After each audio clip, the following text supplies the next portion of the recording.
कौन है ये फूलों बरसे मोरंगना हेलो दोस्तों, नमस्ते, प्रणाम। आप लोग कैसे हैं? उम्मीद करती हूँ कि आप लोग ठीक होंगे। हम लोग नाच गीत लेके आए हैं। गाना कैसा लगेगा लाइक करिएगा, सब्सक्राइब करिएगा, कमेंट में जरूर बताइएगा कि गाना कैसा लगा। नए होंगे तो शेयर सब्सक्राइब जरूर करिएगा। फुलवाज के साथ सुनिएगा।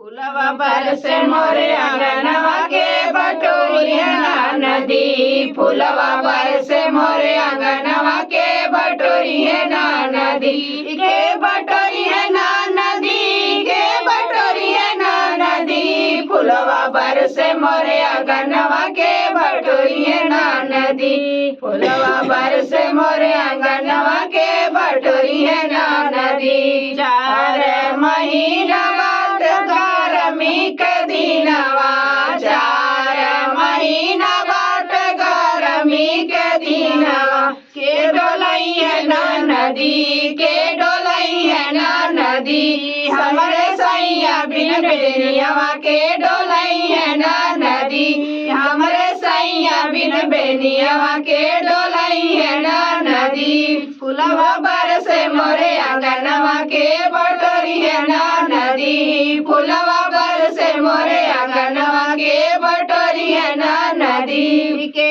बटोरिया ना नदी, के बटोरिया ना नदी, फुलवा बरसे मोरे आंगनवा के बटोरिया ना नदी, फुलवा बरसे मोरे आंगनवा के बटोरिया ना नदी। 4 महीना बाट बरखा के दिनवा, छवई है ना नदी, के छवई है ना नदी, हमरे सैया बिन बंगलवा के छवई है ना नदी, हमरे सैया बिन बंगलवा के छवई है ना नदी, हमरे सैया बिन बंगलवा के छवई है ना नदी। फुलवा बरसे मोरे आंगनवा के बटोरिया ना नदी, फुलवा बरसे मोरे आंगनवा के बटोरिया ना नदी। 4 महीना बाट जाड़ा के दिनवा,